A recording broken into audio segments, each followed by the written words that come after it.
Hello everyone, good morning, नमस्कार। कैसे hope सब बहुत बढ़िया होंगे। कैसी चल रही है आपकी तैयारी? क्या आप कर रहे हैं सीटेट एग्जाम की तैयारी या फिर किसी भी टीचिंग एग्जाम की तैयारी कर रहे हैं? तो इस बार आपका सीटेट एग्जाम जरूर क्लियर हो जाएगा, ये मेरा वादा है आपसे। और ये हमारी क्लास जो रहने वाली है, आज हम पढ़ने वाले हैं क्लास नंबर 6, जिसमें हम पढ़ने वाले हैं कि अम्ल, क्षार और लवण के महत्वपूर्ण प्रीवियस ईयर क्वेश्चंस के बारे में। इससे पहले जो हमारी साइंस की क्लासेस चल रही हैं, क्लास 1, 2, 3, 6, 4, 5 जो क्लासेस मैंने दे रखी है, उनमें मैंने डिटेल में डिस्कस कर दिया है। यानी 4 तक मैंने 1 to 4 में फूड चैप्टर को डिफाइन किया था, लेकिन 5 वाली क्लास में हमने एसिड, बेस और सॉल्ट को डिफाइन किया हुआ है। 6 क्लास में हम क्या करने वाले हैं, अम्ल और क्षार के जो प्रीवियस ईयर क्वेश्चंस होते हैं उनको डिस्कस करेंगे, और जो बहुत ही मोस्ट इंपॉर्टेंट क्वेश्चंस हैं। और अगर आप सेशन को देखेंगे और जितने भी मैंने वीडियो डाल रखे, चाहे हिंदी पेडोलॉजी हो, चाहे तो सीडीपी हो, सारे क्वेश्चंस हमने एकदम बेहतरीन तरीके से आपको बताए हुए हैं। अगर आप उनको देखेंगे तो आपकी तैयारी बहुत बढ़िया हो जाएगी और इस बार आपका सीटेट तो हवा में निकल जाएगा, ये मेरी आपसे गारंटी है और मैं आपसे वादा करता हूं। चलिए फिर आपका टाइम वेस्ट बिल्कुल भी नहीं करेंगे। हमारा टॉपिक जो चल रहा है एसिड, बेस और सॉल्ट चल रहा है, जिसके आज हम कुछ प्रीवियस ईयर महत्वपूर्ण क्वेश्चन को करने वाले हैं, जो देखते देखते आपको समझ में आ जाएंगे, क्योंकि मैंने हर क्वेश्चन का आपको कॉन्सेप्ट बताना है। बस ऐसा नहीं कि मैंने ऑप्शन को रटा दिया, बस ऐसा कुछ भी नहीं करने वाला है। ठीक है, चलते फिर पढ़ते हैं। कॉपी पेन लेके बैठ जाइएगा, कोशिश करिए नोट्स बनाने की, क्योंकि जब आप खुद से प्रिपेयर करते हो तो उनको रिवाइज करने में मजा आता है। अगर आप पहली बार आए तो लाइक शेयर तो कर ही देंगे, ताकि जब भी मैं एक नया वीडियो बनाऊं तो आपके पास नोटिफिकेशन आ जाए, है ना। वही चीज है कि मैं डेली 6 से 7 बजे के बीच में आपके पास आपके साथ आ रहा हूं, डेली का डेली। और डेली मैं महत्वपूर्ण प्रीवियस ईयर क्वेश्चंस को ला रहा हूं, आप उनको पढ़ते रहेगा। आपको किसी भी प्रकार की नोट्स पढ़ने की कोई भी नीड नहीं होगी। चलिएगा, आज हम पढ़ने, देखो पिछली क्लास में हमने क्या किया था, हमने एसिड को बहुत ही बेहतरीन तरीके से समझ लिया था कि एसिड होता क्या है। यानी एसिड वो होता है जो H+ देता है, और ये बातें किस साइंटिस्ट ने बताई हैं, उन चीजों को मैंने डिफाइन कर दिया था बहुत ही डिटेल में। लेकिन आज हम पढ़ने वाले हैं कि बेस क्या होता है, उसके महत्वपूर्ण क्वेश्चंस को डिस्कस। देखो हर जगह पे एक महत्वपूर्ण क्वेश्चन है। सॉल्ट क्या होता है ये पढ़ेंगे, देन उसके बाद फिर क्वेश्चंस करेंगे। यानी बहुत सारे प्रीवियस ईयर क्वेश्चन डिस्कस करने वाले हैं, जो आपको पढ़ के एकदम मजा आ जाएगा बढ़िया तरीके से। ठीक है, तो चलते हैं फिर, टाइम वेस्ट बिल्कुल भी नहीं करेंगे और पढ़ते हैं कि हमारा बेस क्या होता है। यानी बेस जो है, क्षार क्या होता है, इसको थोड़ा समझते हैं, क्योंकि हमारा टॉपिक ही बहुत बढ़िया चल रहा है, एसिड, बेस और सॉल्ट। पहले इसको हम डिटेल में थोड़ा समझ लेते हैं कि यहाँ पे कौन सी बात बोली जा रही है, जो बहुत ही इंपॉर्टेंट बात है। देखिएगा, समझते हैं कि बेस क्या है। पढ़िएगा, थोड़ा सा कॉपी पेन लेके बैठिए। देखो, क्षार की अगर बात करी जाए कि बेस होता क्या है, तो कह रहे हैं कि मैं पहले थोड़ा सा आपको समझा दूं। जैसे मान लीजिएगा हमने आपके सामने एक बेस लिखा, यानी NaOH लिखा। क्या लिखा? NaOH। या फिर मैं आपके सामने KOH लिख रहा हूं। क्या लिख रहा हूं? KOH। अगर हम NaOH को तोड़ रहे हैं तो यहां से क्या होगा, Na पॉजिटिव में जाएगा और OH जो है वो कैसे जाएगा, निगेटिव में जाएगा।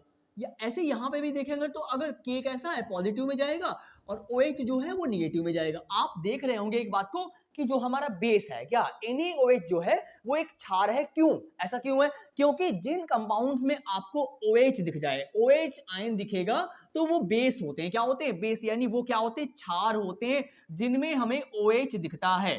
ठीक है, सिंपल बात है, बहुत ही नॉर्मल सी बात है। ऐसा टीचिंग की आप तैयारी कर रहे हो, सीटेट की तैयारी, यूपीटेट, केवीएस वगैरह किसी भी की तैयारी कर रहे हो, ये साइंस के क्वेश्चन बहुत ही इंपॉर्टेंट आपके लिए होने वाले हैं। चलिए, ये बात आपको समझ में आ गई कि बेस वो होंगे जो OH देते हैं। और ये बात बताई किसने थी कि बेस के अंदर OH होते हैं? तो ये बात आर्हीनियस नाम के वैज्ञानिक ने बताई थी। इस बात को हम पिछले वीडियो में भी डिस्कस कर चुके हैं, अगर आपने देखा होगा वहां पे तो आपको समझ में आया होगा। ठीक है, तो वही बात यहाँ पे बोली जा रही थी। तो हमें ये समझ में आ गया कि इसका स्वाद कैसा होता है, यानी टेस्ट जो है कैसा होता है, कसैला, यानी कड़वा होता है, यानी बिटर होता है। इसका टेस्ट कैसा होता है? बिटर होता है। यानी बेस की बात करी जाए तो इसका टेस्ट, यानी स्वाद जो होता है वो कड़वा यानी कसैला होता है। करेला खाया होगा आपने, है ना, उसी के जैसा सेम होता है। आगे देखिएगा कि यह जलीय विलयन में OH आयन देता है। मैंने अभी आपको बता दिया कि ऐसा कोई भी कंपाउंड होगा जहां पे आपको OH दिख जाएगा तो आप समझ जाना कि वो बेस है, यानी क्षार है। ठीक है, आई होप समझ में आ गया होगा। आगे देखिए कि पीएच मान 7 से अधिक होता है। अब यहाँ पे क्या बने, बेस। अब मैं आपको बता दूं कि अम्लीय कब होगा मान और क्षारीय कब होगा। जैसे मान लीजिए एक पीएच स्केल बनी हुई है। क्या है? पीएच पैमाना। पीएच क्या होता है? PH is a negative logarithm of hydrogen ion. जैसे यहाँ पे 0 से लेके 14 नंबर इसमें होते हैं। कितने? 14। और बीच में 7 होता है। अगर 7 से कम है पीएच मान तो वो कैसा होगा? अम्लीय होगा। कैसा होगा? अम्लीय। और 7 से ज्यादा है तो कैसा होगा? क्षारीय होगा। कैसा होगा? क्षारीय। तो वही बात यहाँ पे कही जा रही है कि पीएच मान 7 से अधिक होगा तब कैसा होगा? क्षारीय। क्योंकि यहाँ पे क्षार की बात करी जा रही है कि अगर पीएच मान जो है 7 से ज्यादा है तो सॉल्यूशन यानी विलेन जो होगा वो क्षारीय होगा, और 7 से कम है तो वो अम्लीय होगा। यहाँ पे बात करी जा रही है बेस की। अब देखो मेरी बात सुनिए, आगे थोड़ा आगे बढ़ जाते हैं। ये बात क्लियर हो गई कि टेस्ट कैसा होता है? कसैला होता है। और जलीय विलेन में OH देने के लिए रेडी रहता है हमेशा ये। और पीएच मान 7 से अधिक होता है। तीन बातों को हमने इंपॉर्टेंट बातों को डिस्कस कर लिया है। और कल हमने पढ़ा था एसिड के बारे में, जहां पे हमने आपको बताया था कि एसिड जो होता है वो H+ देने के लिए रेडी रहता है। जैसे हमने HCl लिखा था, तो HCl को जब तोड़ते हैं तो H अलग प्लस जाएगा और Cl अलग जाएगा निगेटिव। तो यहाँ पे देखो H+ निकला, तो ये एसिड था। क्या था? एसिड। जबकि बेस में क्या होता है? OH होता है। अब हम थोड़ा सा आगे चलते हैं कि आगे क्या बात बोली गई, थोड़ा समझने की कोशिश करेंगे। देखो, अगर मैं कितना ही अच्छा पढ़ा लूं, जब तक आप खुद से नोट्स नहीं बनाओगे, प्रिपेयर नहीं करोगे, तब तक जब तक आप खुद से एनालिसिस नहीं करोगे चीजों को, तब तक आपको बढ़िया समझ में नहीं आने वाला। ठीक है, कोशिश करा करिए कि आप नोट्स बनाते रहिएगा फिलहाल के लिए, तो आपको और अच्छा लगेगा। देखिएगा, यहाँ पे कुछ बातें और बोली गई हैं बेस से रिलेटेड, यानी क्षार क्या होता है। देखिएगा कि धातुओं के ऑक्साइड क्षारीय होते हैं, यानी धातुएं जो होती हैं उनके ऑक्साइड जो होते हैं वो कैसे होते हैं? क्षारीय। देखो, यह बात भी इंपॉर्टेंट है आपके लिए कि आपसे अगर पूछा जाएगा कि धातुएं के ऑक्साइड यानी मेटल्स के जो ऑक्साइड्स होते हैं वो अम्लीय होते हैं कि क्षारीय होते हैं, तो आप कहोगे वो कैसे होते हैं? क्षारीय होते हैं। देखो, यही क्वेश्चंस बार बार घुमा फिरा के आपसे पूछता है, वही बार बार। आगे देखिएगा लिखा हो कि यह साबुन जैसे चिकने होते हैं। बेस की बात करी जा रही, तो क्या होते हैं? साबुन जैसे चिकने होते हैं। They are as smooth as soap, यानी साबुन के जैसे होते हैं, नॉर्मल से चिकने होते हैं। प्रबल क्षार विद्युत के सुचालक होते हैं। अब यहाँ पे हम आपको थोड़ा बता दें, और गुड कंडक्टर क्या लिखा हुआ है? कंडक्टर्स ऑफ इलेक्ट्रिसिटी, यानी विद्युत के क्या होते हैं? सुचालक होते हैं। क्या होते हैं? सुचालक। अब हम आपको थोड़ा बता दें कि प्रबल क्षार क्या होते हैं और प्रबल अम्ल क्या होते हैं। देखो, मेरी बात यह याद रखना कि प्रबल अम्ल वो होते हैं जिनका मोर कंसंट्रेशन पावर होता है, यानी उनकी सांद्रता ज्यादा होती है, और कम किनका? जिनका सांद्रता जिनकी कम होती है वो क्या होते हैं? दुर्बल होते हैं। तो वही बात यहाँ पे कही जा रही है। फिलहाल के लिए आप इस बात को याद रखिए कि धातुओं के ऑक्साइड जो होते हैं वो क्षारीय होते हैं, साबुन के जैसे चिकने होते हैं, और गुड कंडक्टर्स ऑफ इलेक्ट्रिसिटी होते हैं। इलेक्ट्रिसिटी की बात करी जाए तो विद्युत के बारे में सबसे पहले एक बेंजामिन नाम के साइंटिस्ट हुए जिन्होंने इसके बारे में डिटेल में बताया था कि मतलब कि विद्युत होती क्या है। क्या उनको एक बार इलेक्ट्रिक शॉक लग गया था शुरुआत में, जब उन्होंने एक्सपेरिमेंट वगैरह किए थे, कैसे पहचाना था, वो एक पूरी थ्योरी है। अगर बताऊंगा तो बहुत टाइम लग जाएगा। एक बार क्या हुआ था, छत पे जाके वो पतंग उड़ा रहे थे, उनको उससे पहले चीजें पता नहीं थी कि ये इलेक्ट्रिसिटी होती है। पहले लगा था लोगों को कि ये प्रकाश होता है ना। तो ऐसी बहुत सारी बातें हैं। चलते हैं फिर इलेक्ट्रिसिटी के बारे में बेंजामिन फ्रैंकलिन ने बताया था। अब हम थोड़ा सा आगे बढ़ जाते हैं, देखते हैं आगे इन्होंने कौन सी बात डिफाइन करी है। अब यहाँ पे फर्स्ट क्वेश्चन थोड़ा पढ़िएगा, क्वेश्चन को पढ़िए और जवाब दीजिए कि इसका आंसर क्या होगा। बहुत ही जबरदस्त क्वेश्चन है, पढ़िएगा और बताइए कि इसका आंसर क्या होगा। निम्न में से क्षार कौन सा है? मैंने अभी आपको बताया था कि क्षार यानी बेस कौन से होते हैं। देखो क्या बोला, alkali is one of the following, यानी क्या बेस कौन से हैं, जरा बताना मुझे। इसमें से बेस यानी क्षार कौन सा है? मैंने अभी आपको बताया था कि वो होते हैं जिनमें OH होता है, निगेटिव आयन होता है। अब आप मुझे बताओ कि ये NaOH जो लिखा हुआ है, अगर इसको तोड़ेंगे तो Na प्लस का जाएगा और OH निगेटिव जाएगा। तो यहाँ पे तो OH हमें दिख रहा है, इसीलिए ये क्या है? बेस है। और यही हमसे पूछा गया था, है ना। तो NaOH यानी सोडियम हाइड्रोक्साइड, जिसको कास्टिक सोडा भी बोलते हैं। तो फर्स्ट ऑप्शन हमारा एकदम राइट है। CH3COOH की बात करी जाए तो ये कार्बोक्सिलिक एसिड का सेकंड मेंबर है। क्यों? इसका नाम है एसिटिक एसिड। क्या नाम है? एसिटिक एसिड, यानी एसिटिक अम्ल इसको बोलते हैं, जो सिरके में पाया जाता है।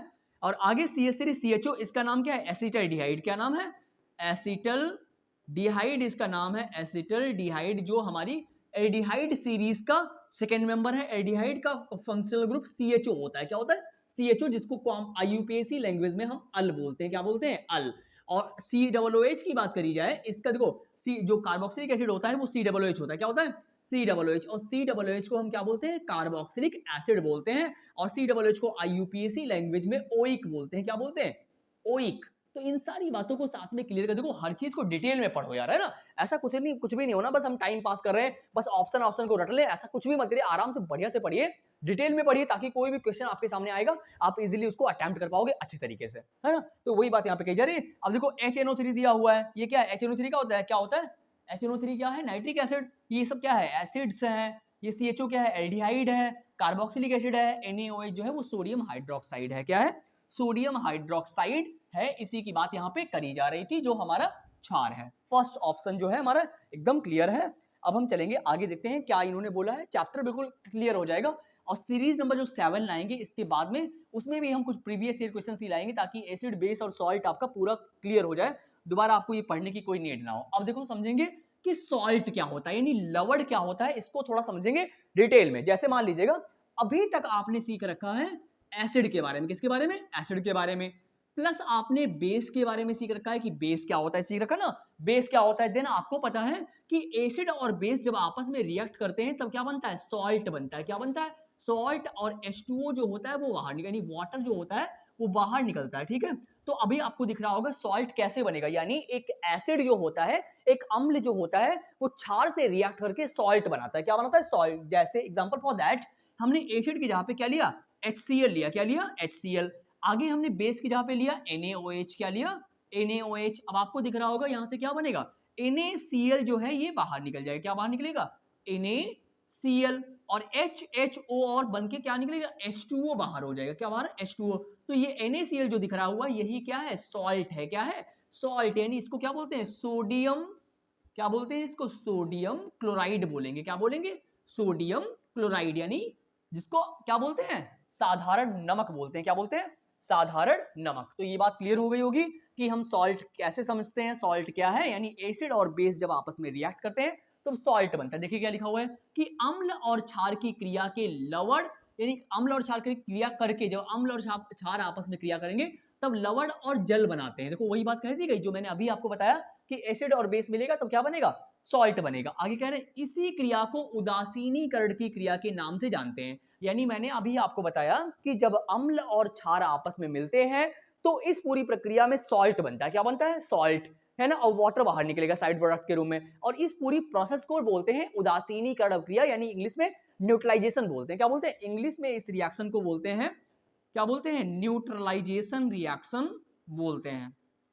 ये बात भी आपको याद रखनी पड़ेगी। और आगे क्या बोले, इनका स्वाद जो कैसा होता है, टेस्ट कैसा होता है, नमकीन होता है। कैसा होता है, नमकीन। सॉल्ट की भाई नमक है तो नमक का नमकीन के जैसा ही होगा, ऑब्वियसली बात है ना। तो ये बात भी आपकी क्लियर हो गई होगी। अब हम क्वेश्चंस को कर लेते हैं कि कौन कौन से हमारे क्वेश्चन हैं और उनमें क्या पूछा गया है, थोड़ा डिटेल में समझेंगे।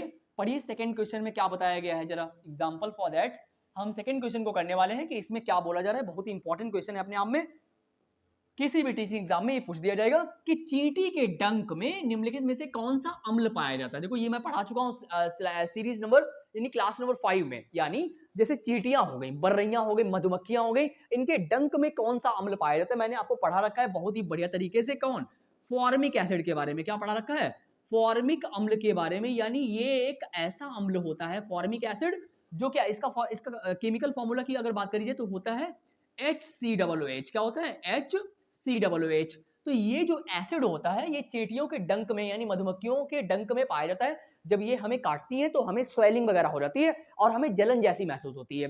वो जलन जो होती है फॉर्मिक एसिड के कारण ही होती है, ठीक है। आई होप ये बहुत सिंपल बात है यार। अब देखो यहाँ पे फॉर्मिक एसिड तो दे दिया गया, तो ये तो क्लियर हो गया कि बी ऑप्शन जो है हमारा एकदम करेक्ट है, क्योंकि इसका फॉर्मूला भी हमने बता दिया आपको, HCOOH इसका फॉर्मूला होता है।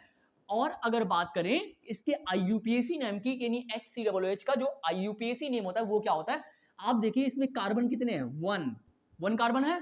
और वन कार्बन में मैथ जो होती है, एल्केन जो होती है मैथ होती है। क्या होती है, मैथ। और COOH को बोलते हैं ओइक एसिड। क्या बोलते हैं, ओइक। तो नाम क्या बन गया, मेथेनोइक एसिड। क्या बन गया, मेथेनोइक अम्ल बोल देंगे इसको IUPAC लैंग्वेज में। और IUPAC के बारे में आपने बहुत पहले पढ़ रखा होगा। IUPAC इसका फुल फॉर्म क्या होता है, international union of pure and applied chemistry. अब थोड़ा सा और बता दें इसके बारे में कि जो HCOOH होता है ये कार्बोक्सिलिक एसिड का डेरिवेटिव होता है। किसका, कार्बोक्सिलिक एसिड का डेरिवेटिव होता है। यानी डेरिवेटिव क्या होते हैं, जो उन्हीं से मिलकर बने होते हैं। जैसे हमें मालूम है जब भी हम कार्बोक्सिलिक एसिड की बात करते हैं तो फॉर्मूला RCOOH होता है। क्या होता है, RCOOH होता है। फिलहाल के लिए अभी हम फॉर्मिक एसिड की बात कर रहे थे, तो फॉर्मिक एसिड जो होता है उसका फॉर्मूला HCOOH है, जो मेथेनोइक एसिड का IUPAC नाम होता है, जो चींटियों के डंक में पाया जाता है। क्लियर, फर्स्ट सेकंड ऑप्शन जो है सॉरी वो हमारा क्लियर है। अब हम पढ़ेंगे थर्ड क्वेश्चन पे, देखते हैं थर्ड क्वेश्चन में क्या बोला जा रहा है, थोड़ा डिटेल में समझेंगे ताकि हमें भी चीजें क्लियर हो जाएंगी और आप भी अच्छे से समझ जाओगे। बताइए यहाँ पे क्या बोला जा रहा है, एकदम बढ़िया सा क्वेश्चन है आपके सामने।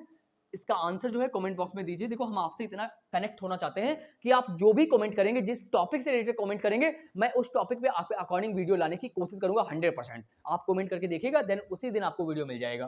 क्या कह रहे हैं कि नीचे दिए गए ऑक्साइड में से किसका जलीय विलयन नीले लिटमस पेपर को लाल कर देता है। किसको, नीले लिटमस पेपर को क्या करेगा, लाल कर देगा। अब यहाँ पे जरा देखना, मैंने एक बात आपको बताई थी, इस बात को आप एक नाम से याद रख सकते हो, अनिल। यानी लिटमस पेपर से रिलेटेड एक बात आएगी तो उसको अनिल से याद कर सकते हो। देखो आ से क्या होता है अम्ल, क्या होता है अम्ल। नी से नीला, क्या नीला, और आगे ल दिया हुआ है यानी लाल। तो क्या बात बोली जा रही है, यानी अम्ल जो होता है वो नीले लिटमस पेपर को लाल कर देता है। क्या बात यहाँ पे बोल रहे हैं कि यानी एसिड जो होता है वो ब्लू लिटमस पेपर को रेड कर देता है। तो यहाँ पे वही बात कर रहे हैं कि क्या है, कौन सा जलीय विलेन है जो नीले लिटमस पेपर को लाल कर देते हैं, नीले को क्या करेगा लाल कर देगा। कौन, एसिड की बात करी जा रही है। देखो आंसर निकल आया अपने आप। बढ़िया से देखो चीजें समझते रहो यार, है ना, कि एसिड जो होता है वो ब्लू लिटमस पेपर को लाल कर देता है। अब देखिए यहाँ पे एसिड क्या है, कॉपर ऑक्साइड क्या ये एसिड है, नहीं। आयरन ऑक्साइड क्या ये एसिड है, नहीं। मैग्नीशियम ऑक्साइड नहीं। सल्फर डाइऑक्साइड यानी क्या है, सल्फर डाइऑक्साइड यानी क्या, इसकी बात करी जाए तो ये कौन सा होगा, तो ये क्या होगा एसिड होगा। यानी क्या, एसिड जो होगा वही क्या कर देता है ब्लू को लाल में कन्वर्ट कर देता है। इसलिए जो हमारा डी ऑप्शन है वो एकदम करेक्ट है। थर्ड क्वेश्चन भी आपको समझ में आ गया होगा। अभी हम चलेंगे क्वेश्चन नंबर 4 पे, देखते हैं क्वेश्चन नंबर 4 में क्या बोला जा रहा है। पढ़िएगा और जवाब दीजिए कि खाने का नमक किससे बनता है। यानी खाने का जो नमक होता है, what is the salt of food made from, यानी कौन सा है जो खाने का, क्या बोल रहे हैं, खाने का नमक किससे बनता है। बताइएगा जरा ऑप्शन में क्लियर करके कि कौन सा ऐसा है जो खाने का नमक है। क्या होगा, कमजोर अम्ल और कमजोर क्षार, नहीं। कमजोर अम्ल और मजबूत, नहीं। मजबूत अम्ल और कमजोर, नहीं। सिंपल है, मजबूत अम्ल होगा और मजबूत क्षार होगा, वही खाने के नमक से बनता है। यानी खाने का नमक किससे बनता है, मजबूत अम्ल होगा और मजबूत क्षार होगा, यानी स्ट्रॉन्ग एसिड और स्ट्रॉन्ग बेस होगा, तब जो है हमारा खाने का नमक बनता है। क्लियर, ये ऑफिशियल आंसर की है, यहाँ पे मैं कुछ भी अपने पास से चेंज नहीं कर सकता यार, ठीक है। सारी की सारी ऑफिशियल आंसर की है, इनको मैं अपने पास से, ऐसा कुछ नहीं कि मैं अपने पास से ऑप्शंस को क्लियर कर रहा हूँ। पढ़िएगा यहाँ पे क्या बोला जा रहा है, आंसर दीजिएगा कमेंट बॉक्स में कि यहाँ पे क्या बताया जा रहा है। बार बार कह रहे कि देखिए क्या कह रहे हैं कि एक डॉक्टर है संगठक, क्या कह रहे हैं, अति अम्लता का उपचार करने हेतु एक दवाई देता है। इस दवाई में मुख्य क्या है, यानी मुख्य पॉइंट क्या है कि एक डॉक्टर ने क्या किया है, अम्लता यानी एसिडिटी हो गई किसी को, यानी बहुत ज्यादा एसिडिटी हो गई है, तो उसका उपचार करने के लिए क्या देता है। जैसे मान लीजिए अभी जब आपको एसिडिटी वगैरह हो जाती है तो आप इनो लेते हैं, यानी बेस लेते हैं। क्या लेते हैं, बेस। क्या लेते हैं, बेस। और बेस के बारे में मैं आपको बता चुका हूं, जिनमें OH होता है वो क्षार होते हैं, यानी बेस होते हैं। अब आपको इनमें से दिख रहा होगा किसमें OH दिख रहा है, क्या यहाँ पे OH दिख रहा है, नहीं। OH दिख रहा, नहीं। OH दिख रहा, नहीं। यहाँ पे देखो OH दिख रहा है, इसीलिए एल्यूमिनियम हाइड्रोक्साइड जो है वही जो है डॉक्टर उसको सजेस्ट करेगा, क्योंकि हमें मालूम है कि जब किसी भी व्यक्ति को अम्लता यानी एसिडिटी हो जाती है तो उसको क्षार दिया जाता है, यानी क्या नाम, बेस दिया जाता है, क्षार जिसमें OH होता है। क्लियर, तो फर्स्ट ऑप्शन जो है हमारा एकदम करेक्ट है। अब हम पढ़ेंगे क्वेश्चन नंबर 6 पे, देखते हैं क्वेश्चन नंबर 6 में क्या बोला जा रहा है। आगे बढ़िएगा, बताइए क्या बोला गया। टार्टरिक अम्ल पाया जाता है किसमें, यानी इन्होंने कुछ ऑप्शंस दिए हुए हैं हमें और कह रहे हैं कि टार्टरिक एसिड जो होता है वो किसमें पाया जाता है। बताइएगा जरा, ऑप्शन को क्लियर कीजिए।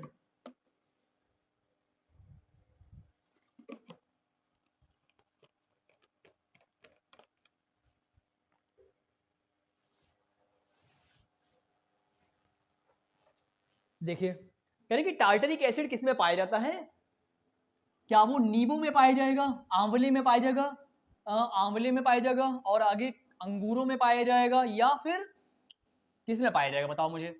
सी और डी क्या है, कच्चे। यहाँ पे सिंपल बात है, देखो नींबू की बात करी जाए तो इसमें तो सिट्रिक एसिड होता है, आंवले में भी सिट्रिक एसिड होता है, तो ये तो गलत हो गया। यहाँ पे एक ही ऑप्शन जो दिया गया है, ऑप्शन नंबर डी जो है अंगूरों में, किसमें, अंगूरों में, और यहाँ पे कच्चे आम था शायद, कच्चे आम, ठीक है। तो इनमें यानी सी ऑप्शन जो है और डी ऑप्शन जो एकदम करेक्ट है, यानी बी ये जो है सी और डी एकदम करेक्ट है, टार्टरिक एसिड।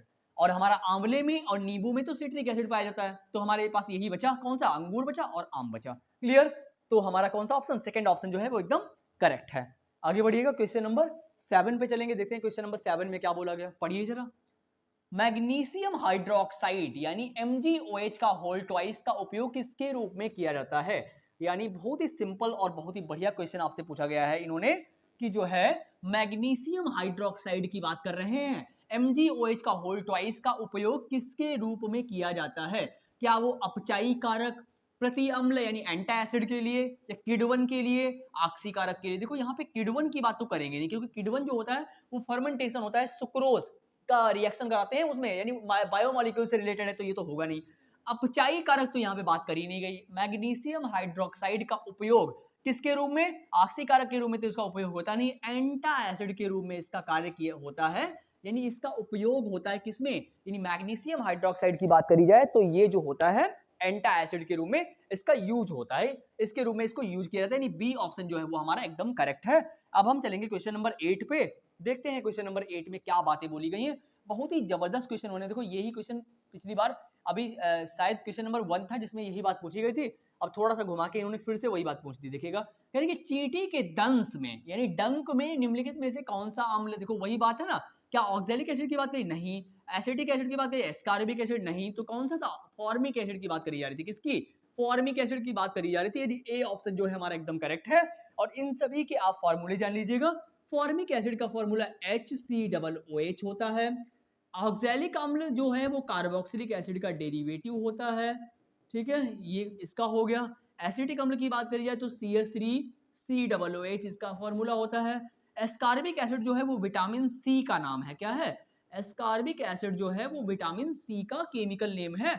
क्लियर? जो हमें हमारे शरीर में संक्रमण से बचने के लिए, अगर आप विटामिन सी वाले जो चीजें खाने वाली चीजें ले रहे हैं जो हमें विटामिन सी से भरपूर मात्रा में है, तो वो हमें संक्रमण से लड़ने के लिए सुरक्षा प्रदान करती हैं। क्लियर? तो हमारा फर्स्ट ऑप्शन जो है वो एकदम करेक्ट है।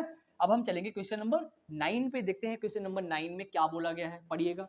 जब किसी अम्ल को क्षार में मिलाया जाता है तब निम्न में से क्या उत्पन्न होता है? देखो मैंने अभी आपको बताया था कि इस क्वेश्चन के बारे में, यानी कोई अम्ल जो होता है वो क्षार में मिलाया जाएगा, यानी एसिड की रिएक्शन जो है हम करा रहे हैं बेस से, तो क्या बनता है? मैंने अभी बता रखा था, सॉल्ट बनेगा और वाटर बनेगा, प्लस का हीट जो होगी वो बाहर ऊर्जा निकल जाएगी। तो क्या क्या केवल नमक बनता है? सॉल्ट केवल बनेगा? सॉल्ट केवल वाटर बनेगा? ऐसा तो नहीं है।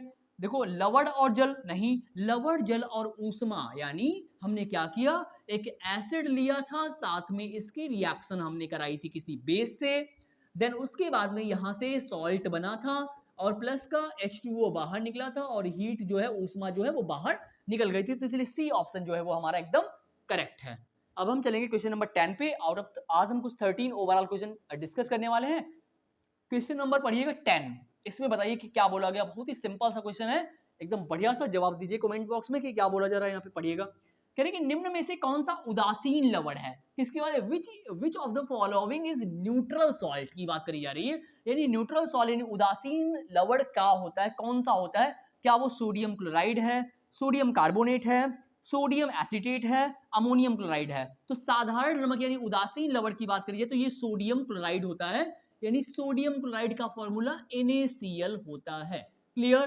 फर्स्ट ऑप्शन जो है वो हमारा एकदम करेक्ट है। अब हम चलेंगे क्वेश्चन नंबर 11 पे, देखते हैं क्वेश्चन नंबर 11 में क्या बोला जा रहा है, पढ़िएगा। पढ़िए, निम्नलिखित में से सही कथन की पहचान कीजिए। पॉजिटिव पॉइंट हमसे पूछा गया है कि निम्नलिखित में से मुझे बताइए कि कौन सा पॉजिटिव पॉइंट है, कौन सा सही पॉइंट है। क्या क्षार स्वाद में खट्टे होते हैं? नहीं यार, स्वाद में क्षार जो होते हैं वो बिटर होते हैं, कैसे? कड़वे होते हैं। तो ये ऑप्शन तो गड़बड़ हो गया है। क्षार फिनोप्थेलिन के साथ गुलाबी रंग देते हैं। आगे देते हैं क्षारों का पीएच मान 7 से निम्न, यानी क्षार जो होता है उसका पीएच मान 7 से ज्यादा होता है। पीएच का full form potent of hydrogen यानी पावर ऑफ हाइड्रोजन या पोटेंशियल ऑफ हाइड्रोजन भी बोल सकते हो। अगर पीएच मान 7 से ज्यादा होगा तो वो क्षार होगा, है 7 से कम होगा तो वो एसिड हो जाएगा ना। तो ये ऑप्शन तो गड़बड़ हो गया। क्षार नीले लिटमस को लाल कर देता है? ऐसा नहीं, अम्ल जो होता है वो नीले लिटमस को लाल कर देता है। कौन सा बचा? क्षार फिनोप्थेलिन के साथ गुलाबी रंग देता है, यानी बी ऑप्शन। जो देखो क्वेश्चन को आप एलिमिनेट कर सकते हो आंसर्स को, तीनों गलत हो गए तो कौन सा बचा? एक ही बचा होगा, ऑब्वियस सी बात है ना। तो 11 क्वेश्चन हो गया। अब हम चलेंगे क्वेश्चन नंबर 12 पे, देखते हैं क्वेश्चन नंबर 12 में क्या बोला जा रहा है, पढ़िएगा और जवाब दीजिए कि क्या यहाँ पे बोला गया। निम्नलिखित में से सही कथन को पहचानिए। फिर से वही बात बोल रहे हैं ये कि मुझे बताइए कि पॉजिटिव पॉइंट कौन सा है निम्नलिखित में से, कि बताइएगा पॉजिटिव पॉइंट कौन सा है। अम्ल स्वाद में कड़वे होते हैं? नहीं, कड़वे तो बेस होते हैं, क्षार होते हैं वो कड़वे होते हैं, अम्ल नहीं होते। अम्ल तो कैसे होते हैं? सोर होते हैं, यानी खट्टे होते हैं। आगे करें, अम्लों के पीएच मान 7 से निम्न होते हैं, यानी अम्ल जो होगा उसका पीएच मान जो होता है वो 7 से कम होता है। बिल्कुल सही बात कही जा रही है कि अगर 7 से ज्यादा होगा तो वो क्षारीय होगा। क्या? पीएच स्केल में आपको पढ़ा चुका हूं, पीएच स्केल 0 से 14 नंबर होते हैं और 7 से कम है तो अम्लीय होगा, 7 से ज्यादा है तो क्षारीय होगा। तो अम्लों के पीएच मान जो होते हैं वो 7 से कम होते हैं, बिल्कुल सही बात कही गई। अम्ल लाल लिटमस को नीला कर, नहीं, अम्ल जो होता है वो नीले को लाल करता है, तो ये तो गलत हो गया। अम्ल हल्दी के साथ, ये भी गलत, तो बी ऑप्शन जो है वो हमारा एकदम करेक्ट है कि अम्लों के पीएच मान जो होते हैं वो 7 से कम होते हैं। क्लियर। अब हम चलेंगे क्वेश्चन नंबर 13 पे, जो हमारा लास्ट क्वेश्चन है आज के सेशन का। बताइएगा, पढ़िएगा, इसका जवाब जरूर दीजिएगा। निम्नलिखित में से कौन सा समुच्चय अम्लों क्षारकों के प्राकृतिक सूचकों को दर्शाता है? यानी क्वेश्चन पूछा गया है कि निम्नलिखित में से कौन सा समुच्चय अम्लों और क्षारकों के प्राकृतिक सूचकों, सूचकों की बात करें तो यहाँ पे इंडिकेटर्स की बात कर रहे हैं। किसकी? इंडिकेटर की बात कर रहे हैं। इंडिकेटर क्या होते हैं? सूचक होते हैं। क्या होते हैं? सूचक। और ये 3 टाइप्स के होते हैं। एक होता है नेचुरल इंडिकेटर, एक होता है सिंथेटिक इंडिकेटर और एक होता है ऑल्फैक्टरी इंडिकेटर। नेचुरल में क्या होता है? जो चीजें हमको प्लांट से, प्रकृति से मिली हुई हैं, उनको हम नेचुरल इंडिकेटर्स बोलते हैं। देन अगर बात करें सिंथेटिक की, तो जो हमें मैन मेड जो इंडिकेटर्स होते हैं, यानी जो मानवों के द्वारा चीजें बनाई गई हैं, उनको हम क्या बोलते हैं? और क्या नाम, सिंथेटिक इंडिकेटर्स बोलते हैं। और ऑल्फैक्टरी की बात करी जाए तो ये जो होते हैं, जिस सॉल्यूशन में डालोगे उस सॉल्यूशन में कलर जो होता है वो चेंज करता है। ठीक है, तो यहाँ पे लिटमस हल्दी की बात नहीं करी जा रही, गुड़हल की बात नहीं करी गई, हल्दी फिनोप्थेलिन की नहीं, फिनोप्थेलिन और लिटमस की बात करी जाएगी यहाँ पे, जो प्राकृतिक सूचक होते हैं। तो क्लियर, हमारा फर्स्ट ऑप्शन जो है एकदम क्लियर है। और आउट ऑफ 13 आपने कितने सही किए वो आप जरूर बता के जाइएगा। सेशन आपको कैसा लगा है वो आप लाइक शेयर सब्सक्राइब तो कर लेंगे, ताकि जब भी मैं डेली वीडियो ला रहा हूँ आपके लिए, जब तक सीटेट का एग्जाम नहीं हो जाएगा तब तक मैं डेली पर डेली आपके लिए वीडियो लाता रहूंगा ऐसे ही, और आपकी तैयारी बढ़िया होती रहेगी अगर आप मेरे से कनेक्ट होते हो। क्लियर। तो आउट ऑफ 13 आपने कितने सही किए वो आप कमेंट बॉक्स में बता के जाइएगा। सेशन अच्छा लगा हो तो प्लीज लाइक शेयर तो कर ही देंगे, है ना। यही बात मेरी तो यही उम्मीद रहेगी, क्योंकि एक वीडियो में काफी टाइम लगता है यार, 4-5 घंटे की मेहनत तो लगी जाती है। पीपीटी बनाओ, देन उसके बाद शूट करो, एडिट करो, डालो वीडियो को, तो काफी टाइम लगता है। तो अगर आपको अच्छा लगा हो तो लाइक शेयर कर देना, जुड़ जाइएगा मेरे साथ में और कमेंट करिएगा कि आपको कौन से टॉपिक पे वीडियो चाहिए नेक्स्ट। मैं आपके अकॉर्डिंग वीडियो प्लान करने की कोशिश करूंगा। Thank you so much for coming, thank you so much मेरे यार।